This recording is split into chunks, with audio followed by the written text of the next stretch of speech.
Amigos do canal Nós em Foz, aqui é Leandro Tambelli, ó, diretamente de Foz do Iguaçu para esse canal aqui, Juntos e Misturados. Vamos levando, né, informações para vocês. Ia passando por aqui, vi esses pés de cactos, né, de mandacaru, dessas coisas bonitas que eu tanto amo. E uma vez eu contando uma história que eu vou contar para vocês nesse exato lugar, né? Uma senhora chegou para mim, eu estava contando, né, como é difícil, né, os estudantes de medicina, né, vim fazer medicina no sul. Mas antes deixa eu falar que é Leandro Tambelli para o canal Nós em Foz. Sejam bem-vindos todos do canal, um nordestino pelo mundo, né? E vamos que vamos. Certa vez, ó, observe, estão vendo, ó, quantos mandacaru, né? Quantos cactos tem por aqui. Eu vou contar uma coisa que me chamou a atenção essa semana, né?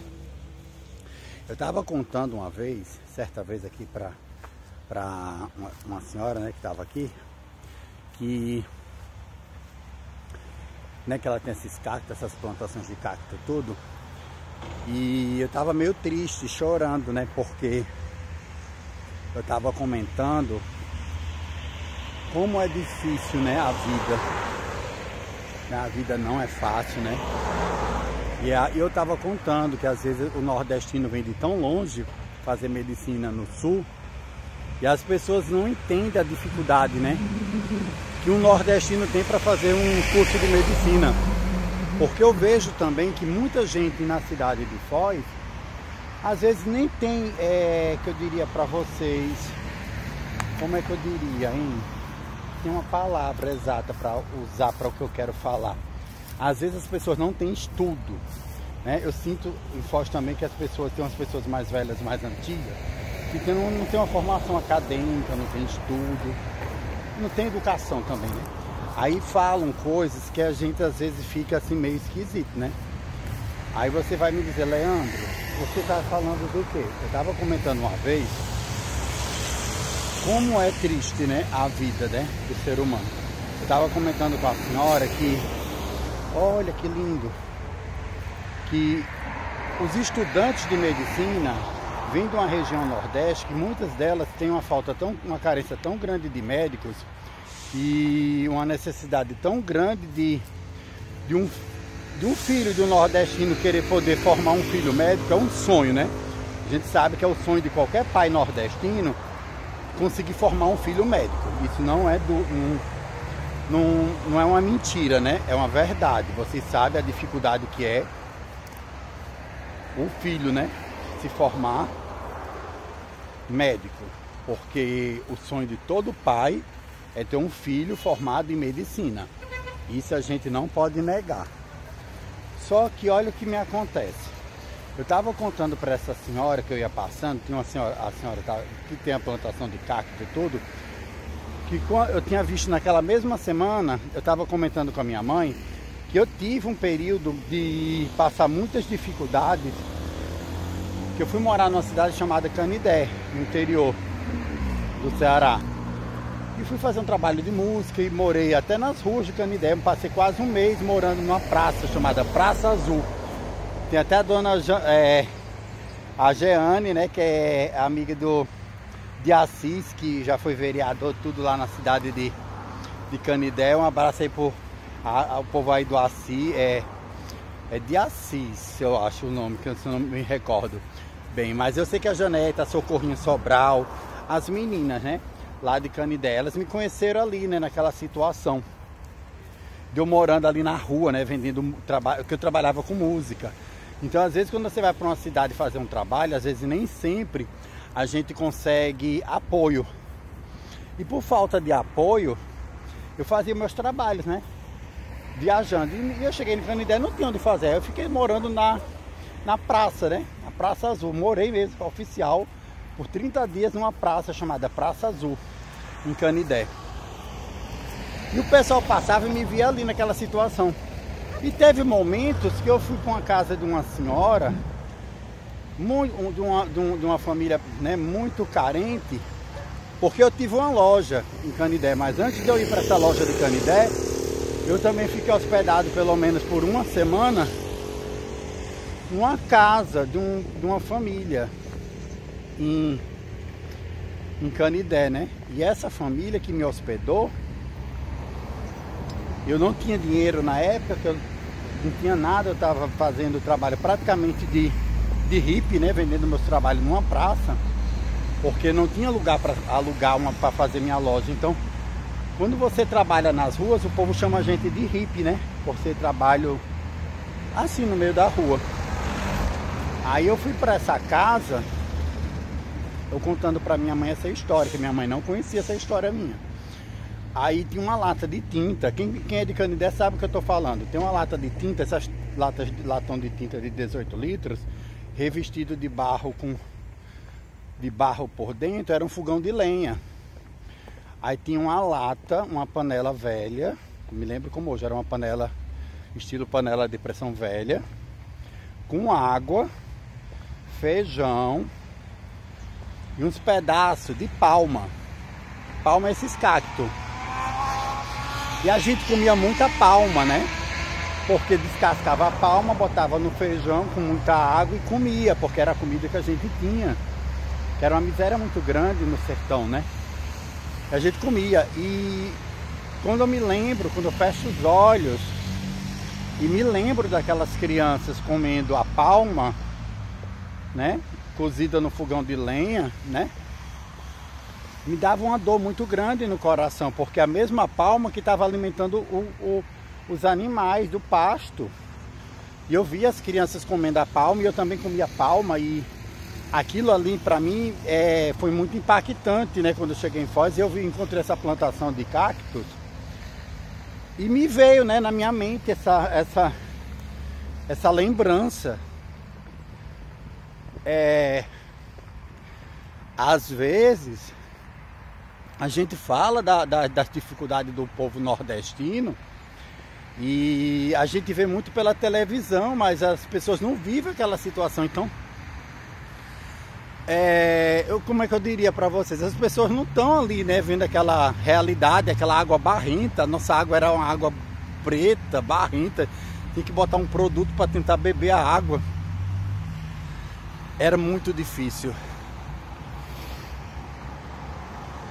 As crianças, tudo umas crianças pequenas, né? Comendo os pedacinhos de palma num pratinho de plástico, que eram os pratinhos de plástico que a gente tinha. E quando eu cheguei em Foz, eu me deparei com aquela plantação de cacto. Eu não vou mentir para vocês, né? Veio na memória, né? A memória, né? Bate aquele gatilho, né? Que o pessoal chama hoje, né? De gatilho emocional. E veio, né, essa lembrança, né, desse período, né, que eu passei por isso, que eu vivenciei isso, né, e uma seca muito grande, a gente não tinha água para beber. Eu vi a cidade de Canidé, é uma cidade que tem muito romeiro, devoto de São Francisco de Canidé. E eu vi as pessoas caindo de sede, né, na estrada, pagando promessa. As pessoas andando, né, aquelas romarias grande, meu Deus do céu, grande demais as romarias. Eles vindo de todo o Nordeste, né, para pagar promessa, né? Para pagar promessa. E é muito triste, é muito triste. E eu via, né, aqueles nordestinos sofrendo, né?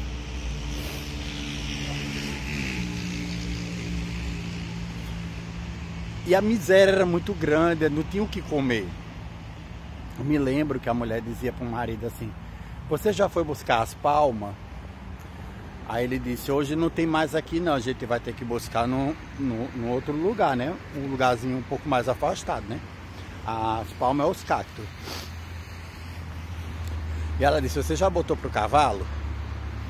E eu ficava chocado, né? Porque a mesma comida que estavam dando pro cavalo estava dando para mim, para as crianças, né?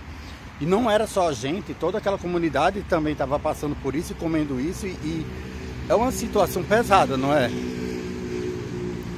Aí eu vinha, né, andando pela essa rua, aí eu encontrei essa senhora, aí eu contei essa história pra ela, e ela riu. Ela ficou rindo da minha cara, me lembro como hoje, ela rindo da minha cara, dessa situação, né? Aí ela disse assim: se você e as outras pessoas nordestinas que tá aqui quiser comer palma, pode vir buscar. Então é isso que eu quero falar para vocês. A educação e o sarcasmo das pessoas, até que ponto chega. Eu relatei o sofrimento que eu passei. E em contrapartida, uma pessoa local me respondeu assim: se você quiser vir aqui buscar umas palmas, se estiver passando fome, quiser algumas palmas para comer, você pode vir aqui tirar. Essa senhora dessa plantação, né? E eu fico pensando, o que faz o ser humano fazer isso? Aí eu cheguei chorando em casa, né, nesse dia. Na frente dela eu não chorei. Aí eu cheguei em casa chorando, né? Eu disse: mãe. Aí ela disse: o que foi que aconteceu, né? Aí eu contei a história para minha mãe do período de Canidé e contei, né, o que eu vivenciei aqui, né, que a mulher falou comigo. Aí minha mãe: não ligue não, meu filho, não ligue não. A gente só dá aquilo que a gente tem, né? Então, quando eu falar para vocês que vem de fora, residir em Foz, que vocês não aceitem nem tudo aquilo que oferece para vocês, vocês devem aceitar, é porque a gente está numa região de fronteira. Às vezes a educação, a cultura, para quem não tem, incomoda. Às vezes você dá um bom dia para uma pessoa que não tem hábito de dar bom dia, isso incomoda, porque a pessoa não teve aquela educação, né, de dar bom dia, boa tarde, boa noite. Incomoda. E eu passava constantemente naquele percurso e ainda continuo passando, porque eu ando em toda a Vila A. Não, no KLP e tudo. E eu vou ser bem sincero com vocês. A gente não pode se deixar humilhar. A pessoa sabe tanto que o que ela fez foi agressivo, que do dia que ela fez isso, ela nunca mais ficou ali na calçada, onde eu passo. Fica não. E outro dia eu cheguei de moto, disse bom dia, boa tarde, porque eu sou muito educado, eu entrego a Deus, né? Mas é feio, não é? Então as pessoas têm o hábito de humilhar as pessoas em Foz, às vezes, e não sabe que a pessoa mora em Foz. Às vezes o povo pensa que a pessoa é turista e a pessoa não é turista, é morador. Porque aqui tem um hábito constante, sabe, de se pré-julgar as pessoas. Um cidadão que eu conheci, um estrangeiro, disse para mim uma vez uma verdade: que as pessoas aqui nem conhecem a cultura do próximo e quer falar, e nem se deixa conhecer, né? Então, quando eu falo para vocês no canal, quando venham para Foz, tente conhecer a cultura árabe, tente conhecer a gastronomia árabe, tente fazer amizade com os árabes, que eles são as pessoas mais legais da cidade, referente à cultura, turismo, entretenimento e tudo. E por ter grande parte do comércio local, é porque nós nordestinos, como os árabes, para o povo local nós não somos bem-vindos. Eu sinto isso, né? Isso é uma opinião minha, não é uma opinião de terceiros. Isso é uma opinião minha, porque a gente vê relatos. Os relatos chegam até a mim. Vocês viram um comentário desnecessário de uma senhora mandando, se eu passasse fome, eu fosse na casa dela, que ela não ia se incomodar de tirar umas palmas, cactos para mim comer, ou para algum nordestino comer. Eu acho que a falta de sensibilidade, de amor ao próximo, chegou a um ponto tão elevado que a gente tem que relatar essas coisas. Eu acho que talvez eu seja o primeiro canal no YouTube que fala as coisas assim, claramente, sem mentira. Não preciso estar mentindo aqui. Então, Eu só falo uma parte, porque eu não tenho como falar tudo que acontece em Foz, porque o YouTube não autoriza. Eu gostaria de poder falar tudo que eu quero sobre Foz no canal, entendeu? Aí você vai falar, mas será que ele está se referindo a alguma coisa que acontece na fronteira ou da comunidade, alguma coisa? Não. A comunidade aqui é educadíssima. Os bairros mais de baixa renda ou as comunidades de Foz, eu não tenho jamais nada para falar dessas comunidades. Jamais, jamais, jamais. Já falei e disse. O que se fala de insegurança de Foz é causado por gestão. Quem causou insegurança que é tão falada da cidade de Foz só são duas pessoas, dois órgãos. As pessoas que governam a cidade e administram, e a Itaipu, são os dois responsáveis pela insegurança causada, essa instabilidade de insegurança na cidade. Por quê? Porque a cidade não tem luz, e cidades que não têm luz no país e no mundo todo não são cidades consideradas, são cidades consideradas de risco, né? Então não precisa eu estar dizendo para vocês que é uma cidade que não tem luz, é uma cidade blackout mesmo, é a meia luz, a iluminação é precária, são iluminações antigas. É uma cidade que é a terceira cidade mais visitada do Brasil. É o corredor da América de fronteira mais importante. A aduana do Brasil não tem infraestrutura para os profissionais trabalhar, nem de banheiro, que é o básico, um banheiro decente não tem. Então a gente tem que comentar porque tem que comentar. E quando eu falo o Brasil é Brasil, eu sei que tem pessoas aí que é do lado de direita e de esquerda que se incomoda quando a gente fala. Mas tudo que se fala a respeito do Brasil no exterior é verdade. Não é mentira não. É porque o brasileiro não gosta de assumir e reconhecer os erros.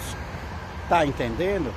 Aí assim, por exemplo, tudo que acontece de errado no Brasil, aqui eles têm hábito, principalmente em Foz, de apontar o Paraguai. E o Paraguai não é isso. Os erros de Foz é de Foz, não é do Paraguai.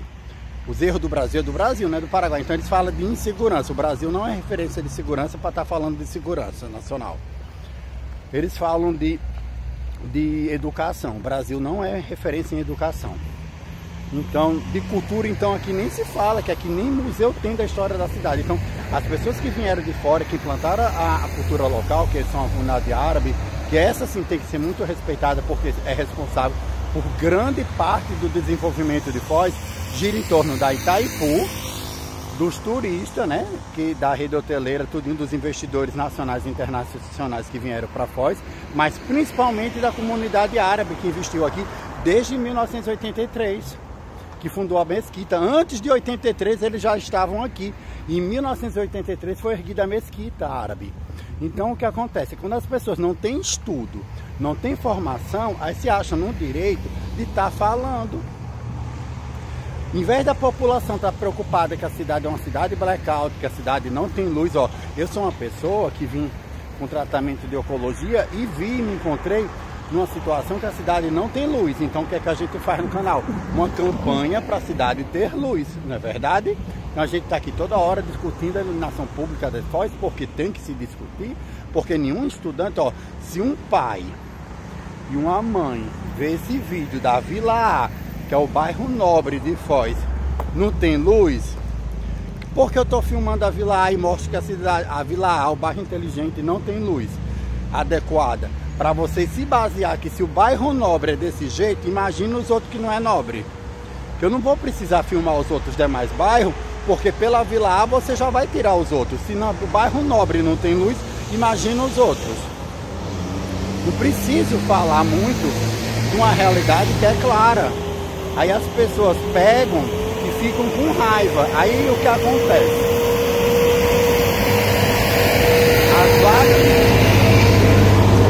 As vagas de emprego da cidade de Foz existe muita vaga de emprego em Foz. Eu divulgo no canal. Eu poderia estar hoje trabalhando no hotel, eu poderia trabalhar no restaurante, já fui chamado para um hotel, já fui chamado para um restaurante, já fui chamado também para trabalhar com turismo. Mas por que eu não pude fazer o trabalho? Porque minha mãe depende de mim. Eu não posso pagar R$2.000 para um cuidador cuidar da minha mãe para mim ir trabalhar. Porque se eu pudesse pagar R$2.000 para uma pessoa cuidar da minha mãe, eu estaria trabalhando fora. Então, às vezes a pessoa diz, olha, esse vagabundo com uma câmera para cima, para baixo. Isso é um trabalho. O povo aqui é tão sem estudo, sem cultura, que eles não veem que o YouTube é um trabalho. A gente tem que montar os vídeos, tem que estudar o que vai fazer, como é que vai fazer. É muitos vídeos que tem que ser feito. Tem uma parte que eu estou montando, que é uma parte bem bacana, que vai ajudar muitos estudantes de medicina, que é o projeto aí que o seu doutor, que o senhor Antônio de Pádua, um abraço para ele, que ele mandou uma ajuda Pix aí pra gente. Porque quem quer ajudar, entra nas descrições e dá uma ajuda, como o senhor Antônio de Pádua deu uma ajuda pra gente, que sabe que a gente está fazendo uma mudança, não tem equipamento, ele deu uma ajuda. Se todo mundo ajudasse um pouquinho, esse canal já tinha deslanchado mais. Mas a gente depende de quê? De esforço. A gente não vai desistir do canal, a gente segue o canal em frente, a gente traz informações que ninguém traz.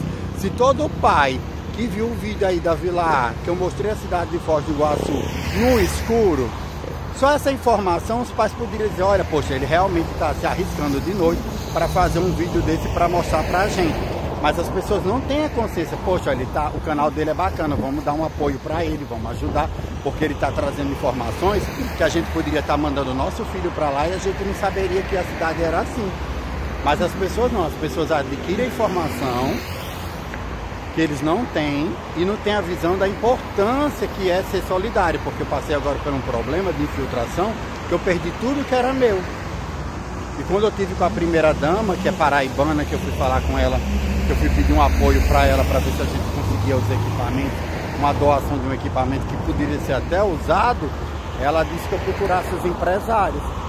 Mas se os empresários daqui não querem nem receber a gente, quem me recebe é a comunidade árabe, mas os empresários mesmo de Foz não, os brasileiros, né? Então é uma situação que a gente fica sem saber o que fazer. Aí eu sou tratado dessa forma, como eu mostrei, né, da história da palma, né, dos cactos, que a gente passa um sofrimento danado no Nordeste para sobreviver, para chegar num estado desse aqui no Paraná, porque eu vim para um tratamento oncológico, e as pessoas, só porque a gente não é da cidade, se acham no direito de fazer isso com as pessoas, humilhar as pessoas e falar essas coisas. Eu não concordo com esse tipo de pensamento e esse tipo de atitude, mas se é uma atitude local, a gente tem que falar. Eu não sou do tipo da pessoa que as pessoas fazem as coisas e eu vou ficar calado, não. Aí, quando a gente vai questionar, sabe o que essa pessoa disse pra você? Ah, mas Curitiba é pior. Então, essas frases eu não aceito. O pior é em Foz, que às vezes tem situações de risco, situações complicadas que as pessoas, os estudantes vão passar e vocês não sabem.